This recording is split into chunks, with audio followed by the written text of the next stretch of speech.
Matud pa sa mga kining organizational experts, kanang gitawag nato nga mga leadership gurus, dunay usa ka kining batasan o karakter sa usa ka kining leader nga angay nga tagaan og pagtagad.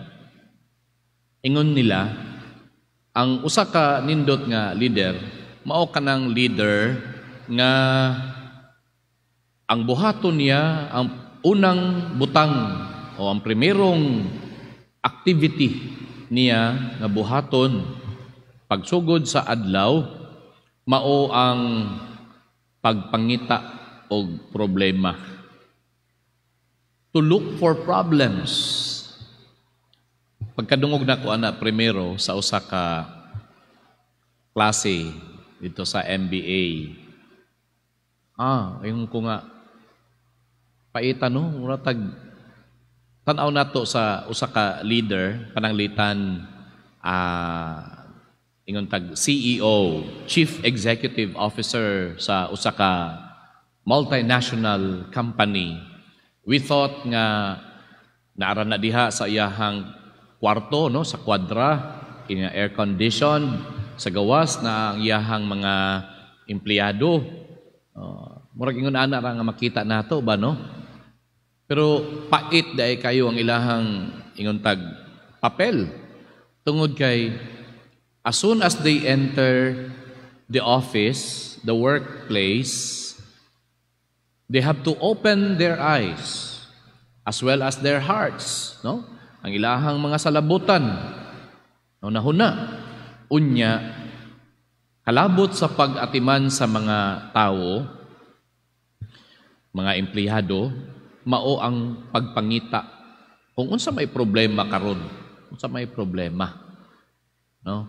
Murabag nagbuhat siya og kanang gitawag natog environmental scanning bitaw, no? I-check ba tanan ingon ana.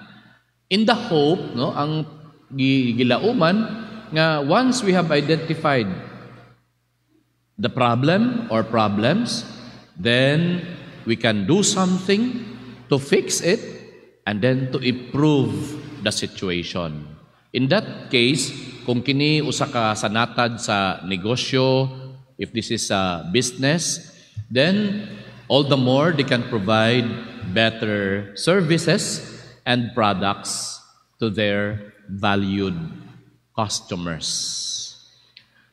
Mga igsuon, sa atong ebanghelyo karon, mura og talagsaon nga higayon nga masulti nato ni nga ang atong Ginoo nag-ayo sa usa ka masakiton nining tungura nining kaso karon, usa ka babayi nga giyawaan nga sulod sa napulo og 8 ka tuig, ginahimo siyang piniriso sa yawa gani nga ang iyahang lawas nagbend nagyug kaayo, no? Kanang di na siya makatuyhan. Di na ka wa na gyud siya siguro sukad-sukad siguro nga giyawaan siya. Wa na siya kakita og eroplano. Okay, ano naman siya?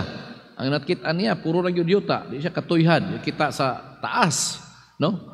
Og kini nga kaingon tagtalagsaon tungod kay kaingon tagtalagsaon kay ang pag-ayo si Jesus sa mga masakiton sa adlawng igpapahulay on the day of the Sabbath, daghan man nga higayon, no? Gani murag ingon tuyoon man gyud na ni Jesus nga mang-ayo-ayohon niya ang masakiton sa adlawng igpapahulay.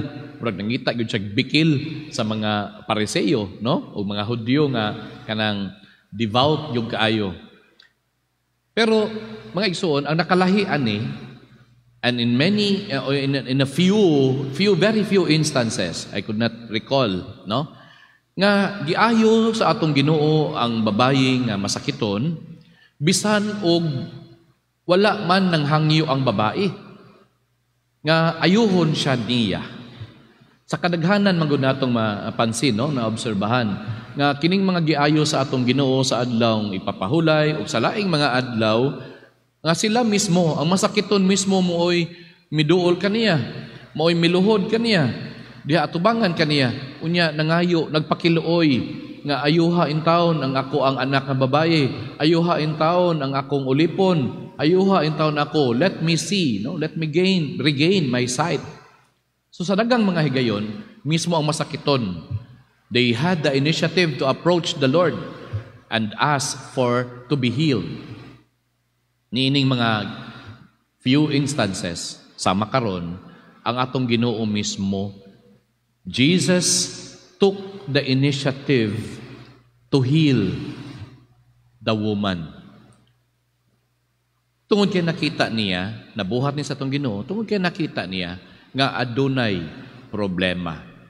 There is someone with a severe case of diabolic possession na kinahanglan nga i-fixed, kinahanglan nga ayuhon.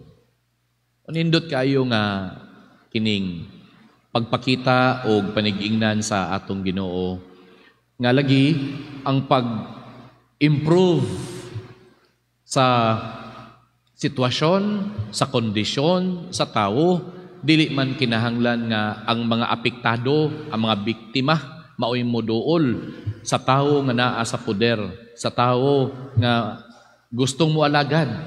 No. The leader himself or herself must take the initiative, much like our Lord Jesus Christ. No? Atong Ginoo mismo, di na siya angay nga duulon, aron nga hangyoon, nakita na niya mismo. And right there and then, iyang gibuhat ang kahibulungan nga butang sa pag-ayo sa masakiton. O nindot kayo nga sama sa kong giingon nga panigingnan nga atong tanan, no? Gikan sa kitang tanan in one way or another, we are leaders. We are vested with authority.